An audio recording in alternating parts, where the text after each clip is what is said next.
Bonjour, salut, j'espère que tout le monde va bien. C'est votre ami Jean-René Chatti dans le cadre du cours de français NS1 et NS2.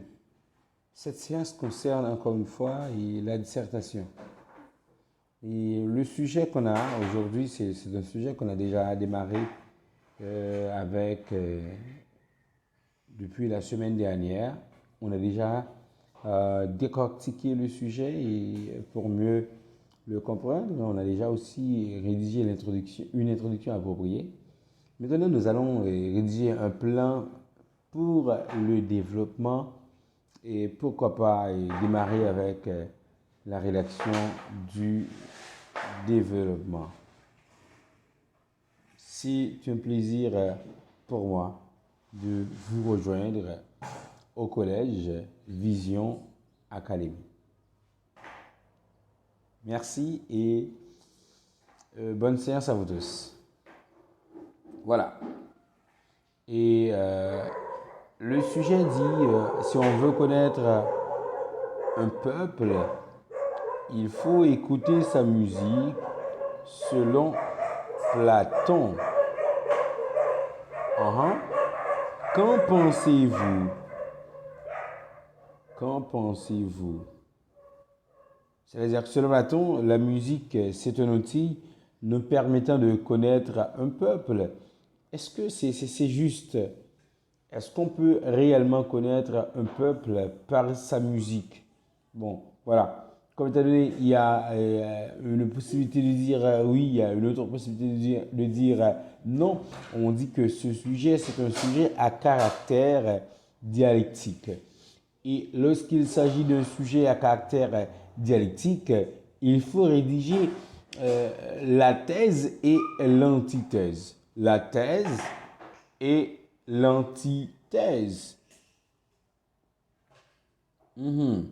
Voilà. La thèse, c'est généralement l'idée du sujet. L'idée du sujet. Bien, l'idée du sujet, c'est que on reconnaît un peuple, ou bien on connaît un peuple par sa musique. Ou bien la musique, un outil un élément important pour la connaissance d'un peuple. Bien, si c'est pas un outil important, mais c'est l'outil. C'est l'unique outil selon le sujet. Alors, on connaît un peuple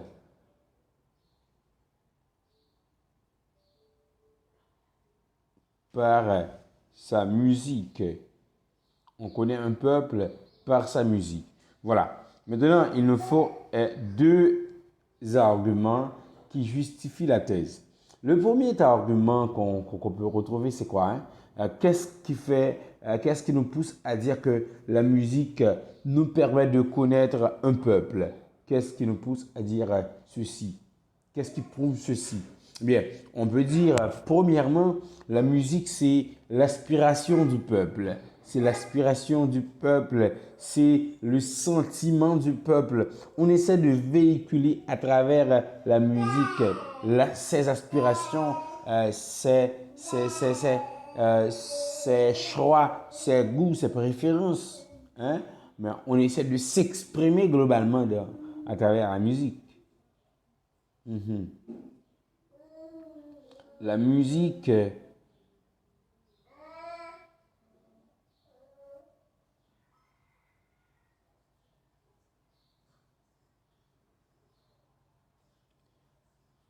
on exprime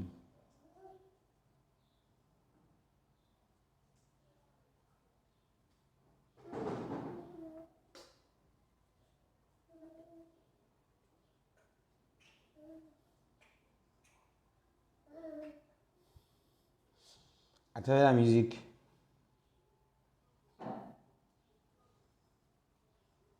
Je pourrais dire, elle nous permet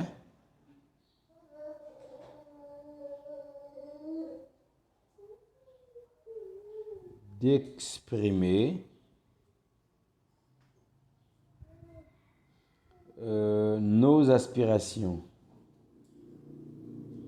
Excusez-moi, j'ai complètement corrigé la phrase. Elle nous permet d'exprimer nos aspirations. Deuxièmement, elle nous permet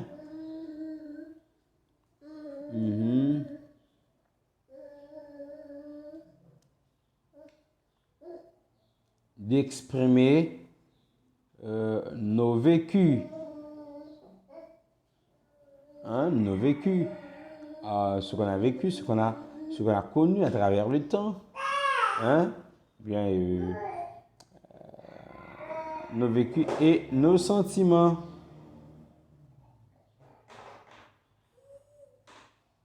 Nos vécus et nos sentiments. Voilà. Et pour maintenant, essayons de voir l'antithèse.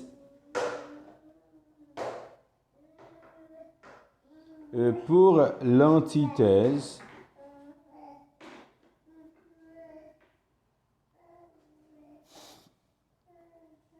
maintenant, pour l'antithèse, on doit essayer de présenter les limites de la musique.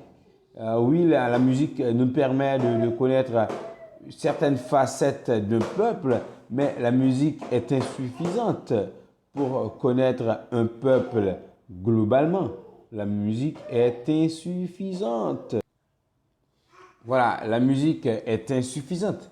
Eh bien, on doit dire que la musique est utile pour la connaissance d'un peuple, mais la musique reste insuffisante.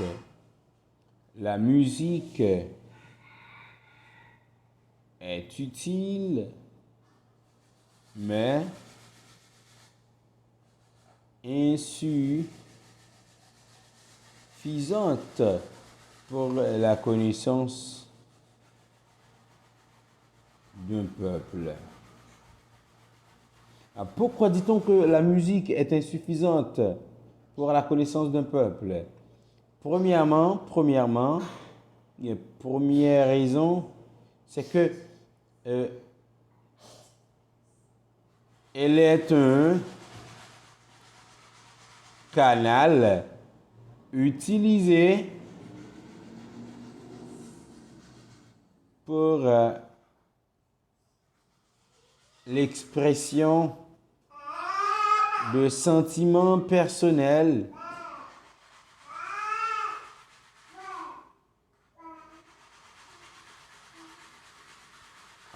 des artistes. C'est-à-dire, l'artiste n'exprime pas le sentiment du peuple. C'est pas le sentiment de la globalité de la population globale, mais c'est le sentiment de l'artiste. Mais le sentiment de l'artiste de manière individuelle ne peut pas, on ne peut pas se permettre de généraliser le sentiment de l'artiste pour toute une population. C'est grave de croire que le sentiment personnel de l'artiste, c'est le sentiment général ou encore global de toute une population. Non, on ne peut pas tirer une telle conclusion. Maintenant, voyons, deuxième argument qui nous pousse à croire que la musique est insuffisante pour être généralisée, pour être un outil efficace pour la connaissance d'un peuple. Deuxième raison, c'est parce que à travers la musique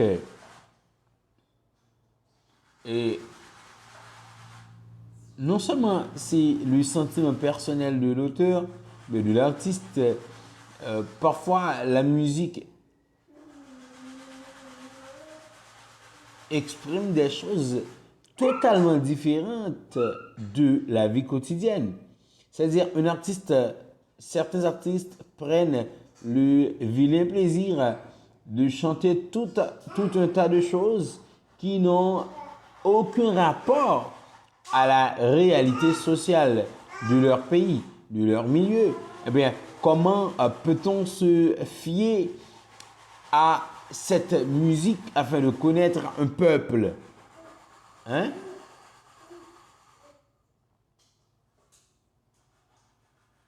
Elle permet aux artistes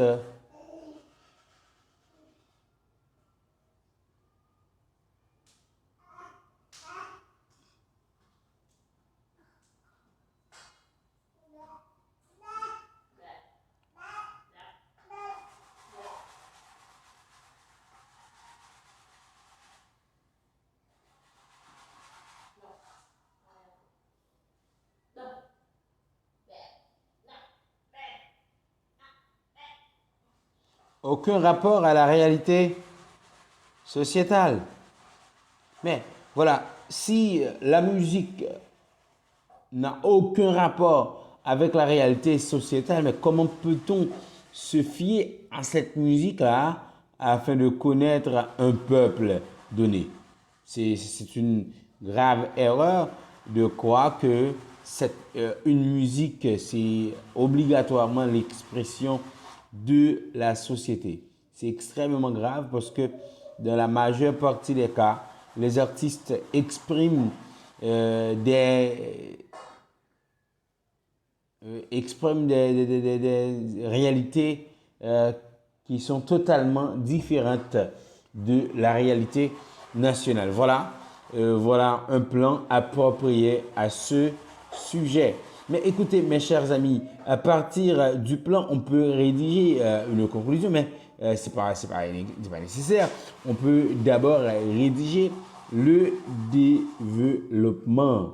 Comment rédiger un développement? Un développement, d'ailleurs, c'est la partie qu'on appelle le corps du devoir, le corps de la dissertation. Et le développement est constitué de